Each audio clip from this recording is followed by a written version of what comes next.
I don't remember the first time San Diego felt like home. Only the first time it sounded like it.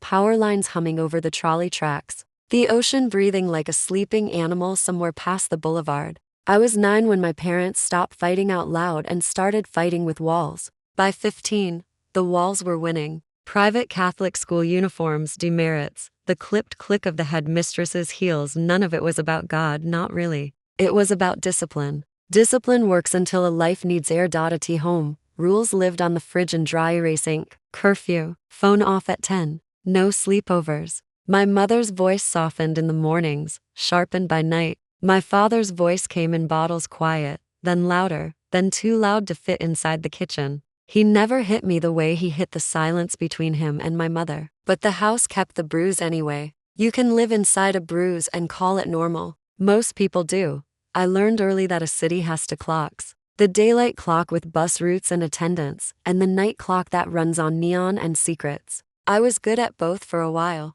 Honor roll brain, rebellious knees. Weed made time feel less like a cage and more like a hallway with windows. I wasn't stoned that afternoon my father swore I was. He stormed my room, the door, banging the poster of a band I didn't even like anymore. His breath was a sour heat. You're high.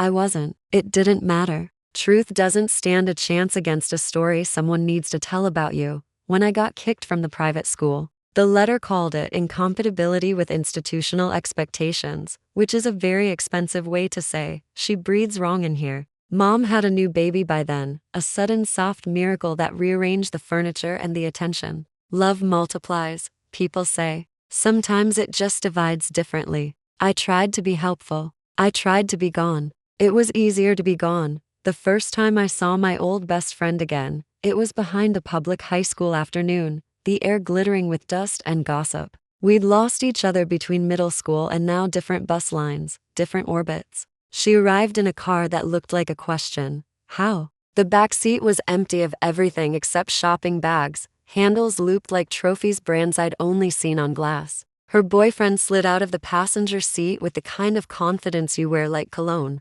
He was our age, barely. He didn't look dangerous. Most danger doesn't. We talked on the curb. I told them about my lunch break, the work car. I was supposed to return with a full tank and 0 stories. They told me nothing plain, everything implied. Let's hang later. She grinned. I went back to my job and used the employee bathroom to stare at my face under a blue light. Same eyes, new hunger. A week bled into 2. I quit politely, which is to say, I left a key and an apology text. The apartment they shared was near the neighborhood we grew up in, familiar streets wearing unfamiliar masks. Inside, almost no furniture, just a mattress on the floor, a TV, a candle that pretended to be a fireplace, and more bags. I slept there that first night with my shoes by the door, the city on vibrate in my pocket. No one recruits you the way movies say. There's no villain speech, no contract. There's a current. You step ankle deep, then knee deep, then you lift your feet and realize the water has learned your name. My friend showed me the clothes, denim that fit like a decision, a top as red as a promise, heels that changed my height and my posture and my voice. The boyfriend asked for my cash cards, just to keep safe. He said it nicely. Niceness is a weapon. If it never gets put down, nights became the other clock. We worked the boulevards where the city forgets its manners, cheap motel signage,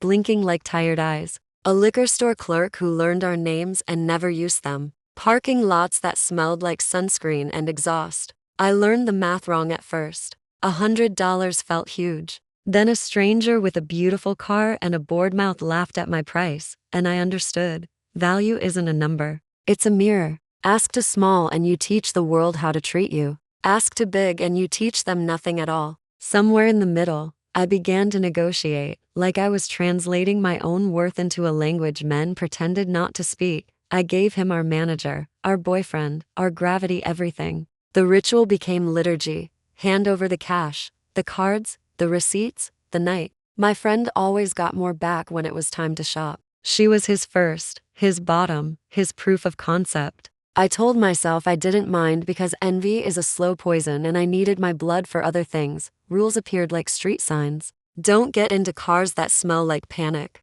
Don't take shots you didn't see poured.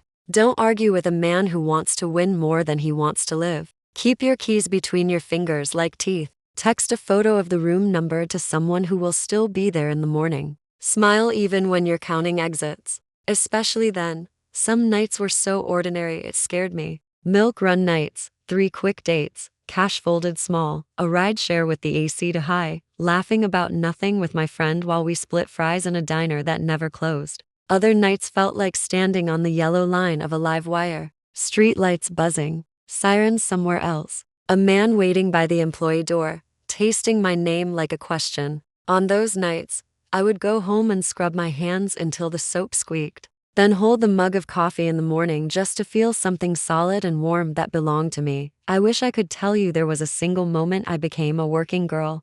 The second night was worse, because I knew what was coming. Knowledge is sometimes more painful than fear. You stop trembling. You stop fighting. But inside something starts to crack. The room they kept me in was small. 1 bed, 1 mirror, 1 chair.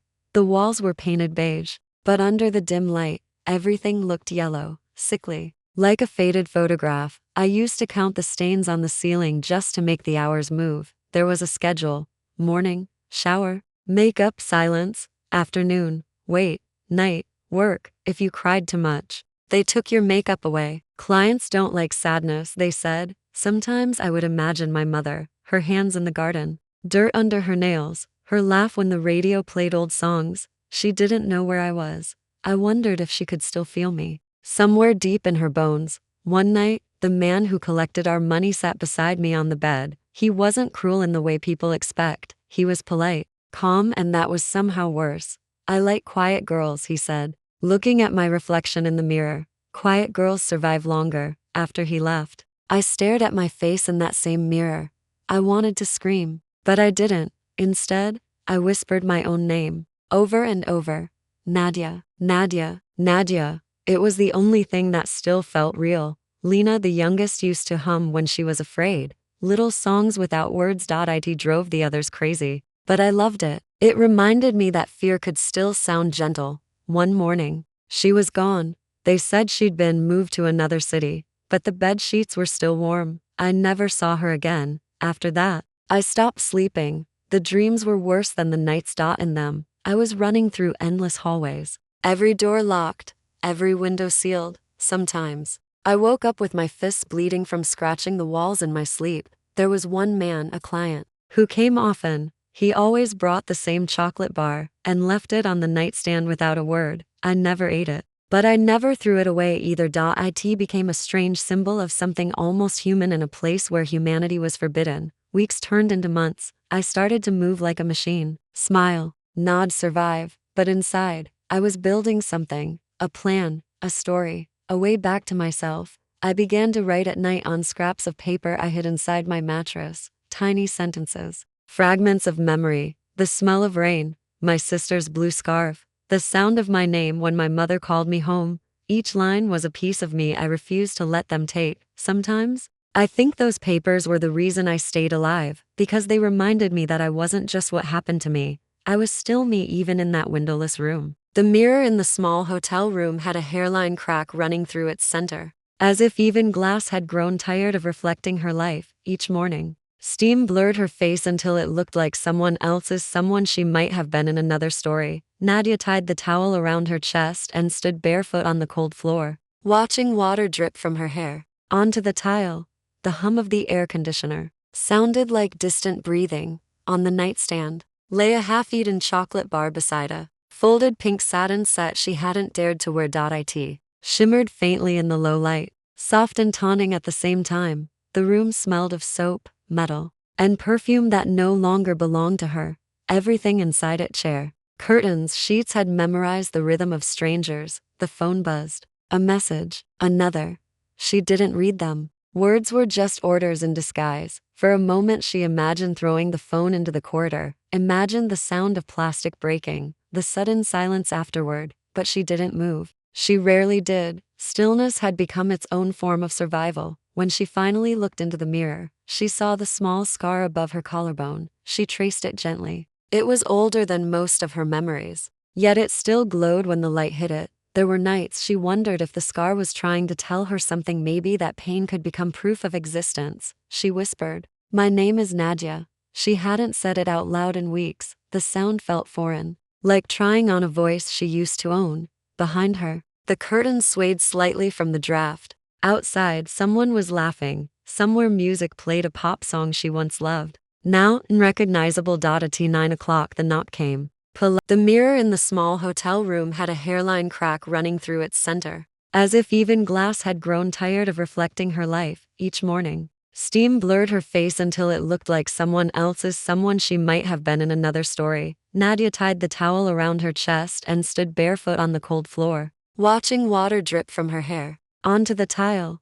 The hum of the air conditioner sounded like distant breathing. On the nightstand lay a half-eaten chocolate bar beside a folded pink satin set she hadn't dared to wear. It shimmered faintly in the low light, soft and taunting at the same time. The room smelled of soap, metal, and perfume that no longer belonged to her.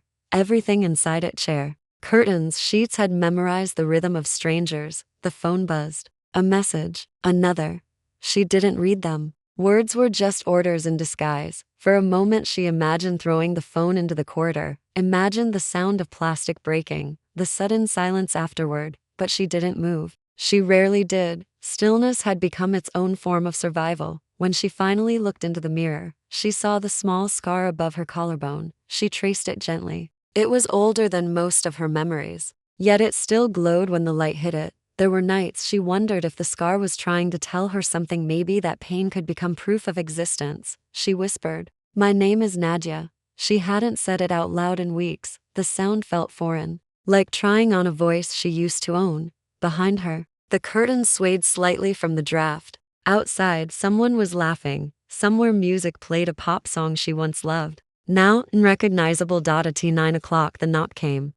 Men like him liked rules. They made the exchange feel civilized. He smiled, handed her a bottle of red wine, complimented her perfume, the same one he had bought for her. When he spoke her name, it sounded wrong, stretched thin between desire and ownership. Later, after the ritual ended, she changed the sheets. It was the only way she could reclaim the bed. Each fold, each smoothed wrinkle felt like stitching back a torn piece of herself. The act of cleaning was the closest thing to prayer she had left. She unwrapped the chocolate, let it melt slowly on her tongue. The sweetness hit her too sharply, and tears came unexpected, fierce, cleansing. That night she couldn't sleep. The television flickered blue against the walls. She opened the small notebook she hid under the mattress and began to write. At first only fragments. Breathe, remember, body alive. Then the sentences came. I am still here. I still have a voice. I still have a future. Her handwriting trembled, but the ink didn't stop. Each line felt like a heartbeat reclaiming rhythm. Maybe freedom wasn't a place outside these walls. Maybe it started here, in the courage to witness herself. When dawn bled through the curtains, she stood before the mirror again. Her reflection looked raw but real. The crack in the glass caught the first light, splitting her face into two halves: who she was, and who she might still become. For the first time she didn't look away. She put on the pink satin camisole. It felt strange on her skin, intimate, but hers alone. She didn't wear it for anyone this time. She simply wanted to remember how it felt to be gentle with herself. The phone buzzed again, but she didn't answer. Instead, she opened the door, stepped into the corridor, and let the air touch her bare shoulders. Freedom didn't roar. It whispered, and in that quiet, trembling moment, she realized even a woman trapped inside a mirror can choose to walk toward the light.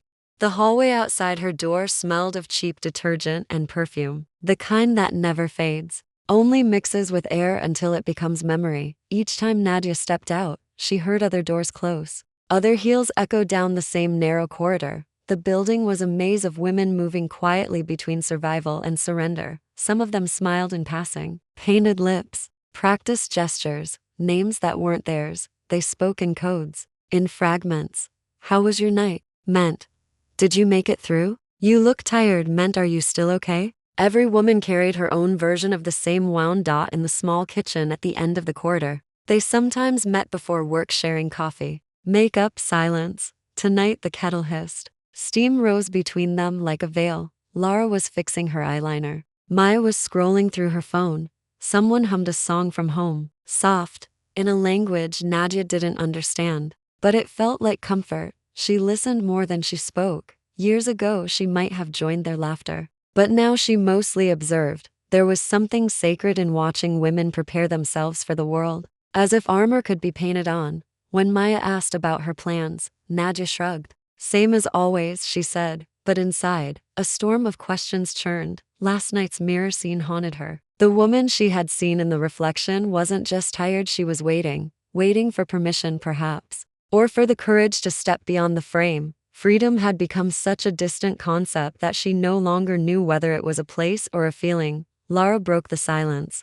You ever think about leaving? Nadia froze. The question landed like a spark in dry grass. Everyone fell quiet. The kettle clicked off. Leaving wasn't something you said out loud. It was superstition, like naming a ghost. I think about it, Nadia finally said, voice barely above a whisper. But thinking and doing aren't the same. Her reflection in the dark window stared back at her, older than her age, younger than her fatigue. They spoke for hours that night, about money, safety, families that no longer asked questions, about love that only existed between shifts. They laughed at the absurdity of it all, at the idea that anyone could call what they had a choice. But laughter was their rebellion, a small, defiant way of proving they were still human. Later, as the others left one by one, Nadia stayed behind. She cleaned the cups, wiped the counter, turned off the light. The silence afterward felt enormous, almost holy. She walked slowly down the corridor, touching the walls with her fingertips,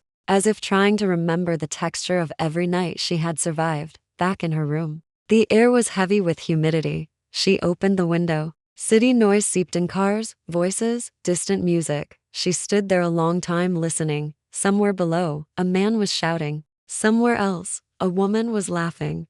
The world outside was messy, unpredictable, alive. She sat on the edge of the bed, looking at her notebook. Last night's words waited for her. I am still here. She traced the sentence again and added, we are still here. Morning arrives like someone opening a door they once slammed. Light leaks past the blackout curtains and draws pale ladders across the carpet. The city below is already practicing its sentences, horns, heels, a bus coughing at the corner, and for the first time in a long while none of it feels like a command. The kettle clicks, the cheap hotel mug steams, and a quiet, adult part of me notices. I am here, and I am unhurried. I sit by the window, robe loose at the collar, notebook open to last night's half-finished line. Freedom is the first decision you don't explain. I read it twice, then add dates beside names so the memories can find each other. There is power in arranging your own archive. It is not confession. It is not apology. It is proof. A list of rooms. A list of rules. A list of women who taught me how to survive and how to leave. Maya knocks 2 soft taps that don't ask for anything. She brings coffee and a grin that makes the room look less temporary. We talk about nothing and everything. The girl in 404 who sings to herself, the bartender with the prison rosary, the corridor that smells like cheap lilies and expensive fear. You look rested, she says. I almost laugh. Rest isn't sleep. It's the hour when you stop negotiating with your past. When she goes, the room exhales. I wrap the belt of the robe twice and start to pack. There is no hurry. Ceremony needs time. I fold the clothes that served as armor, as costume, as camouflage. I throw away the lipstick that never looked like me. I keep the receipts, each one a breadcrumb out of a forest I don't plan to visit again. The suitcase clicks shut like a sentence finally getting its period. On the desk lies a small envelope from the front desk. Final invoice. Check out by noon. Thank you for staying. Manners in print. I smile at the politeness of things that were never kind to begin with. The mirror over the desk catches me mid-smile. I don't flinch. The face is older, yes, but the eyes have stopped asking for permission. That is new. That is mine. Down the hall, someone wheels a laundry cage that squeals like a bird. Doors open, doors close. In another life, the sound of hinges meant risk. Today it sounds like possibility. I brew one more cup, stand barefoot on the cool carpet, and let the heat climb my throat. The first sip always tastes like a decision. The second tastes like a plan. I write 3 letters. I won't send. One to the girl I was at 19. You didn't fail. You adapted. One to the men who thought money was ownership. You were wrong about what you bought. One.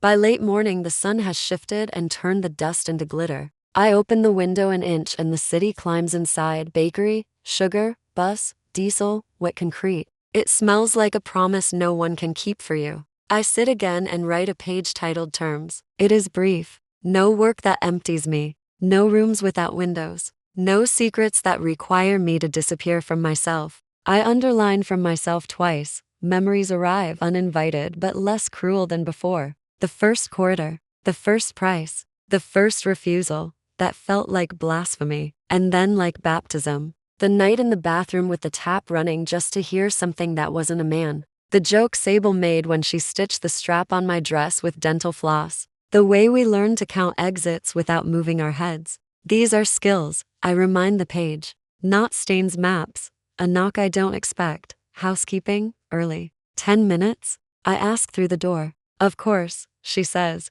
and the kindness in her voice makes my eyes sting. I tip too much and write for kindness on the receipt. Because some ledgers should show their reason, I shoulder the suitcase and do one last circle. Drawer. Outlet, shower, under the bed where other people leave their socks and their intentions. Nothing of mine stays. At the threshold, I press my palm to the wood the way you touch a forehead to say goodbye. You can keep the echoes, I whisper. I'll take the silence. The elevator is a small theater of strangers. A tourist couple counting coins, a woman in scrubs rubbing sleep from her face, a kid with a skateboard stickered like armor. We descend together without needing to agree on anything. The lobby is colder than the rooms, all marble and mirrors and the performance of legitimacy. I return the keycard, accept the printed smile,